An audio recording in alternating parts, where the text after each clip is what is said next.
માસૂમની જિંદગીની લડાઈ, ચારે બાજુ માત્ર ને માત્ર પાણી।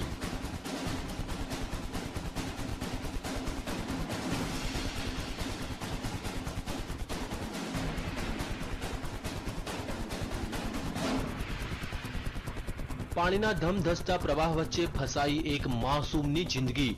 મોતની લહેરો વચ્ચે જીવન અને મરણ વચ્ચે ઝોલા ખાતી માસૂમની જિંદગી। શું આ માસૂમ પોતાનો જીવ બચાવી શકશે ખરો?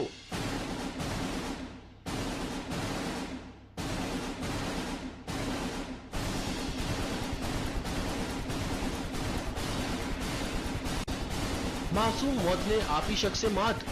શું બચી જશે માસૂમનો જીવ? આ દ્રશ્યો છે મધ્યપ્રદેશના ભોપાલના ડિડોરીના, જ્યાં 2 વર્ષનો એક માસૂમ બાળક ફસાયો છે ધમધસતા પાણી વચ્ચે।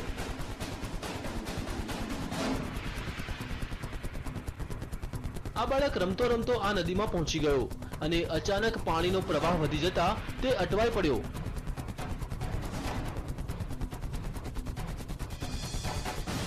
લહેરોના આ તાંડવને જોતા ભલભલાનો પસીનો છૂટી જાય, પણ આ માસૂમ લહેરો વચ્ચે લડી રહ્યો છે જંગ। જિંદગીનો જંગ। પણ હવે સવાલ એ થાય છે કે લહેરો સામે તે જિંદગીનો જંગ જીતી શકશે ખરો?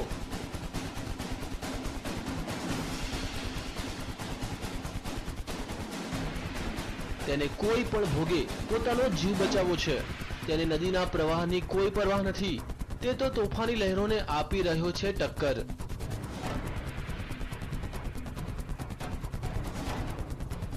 બાળકની આ જિંદગીના જંગને જોતા ગ્રામજનોએ તેને બચાવવાની જહેમત ઉઠાવી। માસૂમને બચાવવાનું રેસ્ક્યુ ઓપરેશન। માસૂમની જિંદગી બચાવવા ગ્રામજનોએ પહેલા રસ્સીનો સહારો લીધો। થોડા ઘણા અંશે તે સફળ પણ થયા, પણ અચાનક તે પાછો પાણીના પ્રવાહમાં તણાઈ ગયો। આ વખતે તો લાગ્યું કે માસૂમ તેની જિંદગીથી હાથ ધોઈ બેસશે।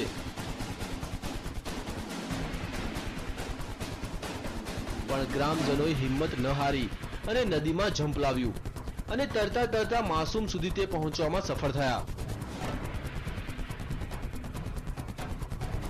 અનેક પ્રયાસ બાદ તેઓ આ માસૂમની જિંદગી બચાવવામાં સફળ રહ્યા। Bureau report, TV9।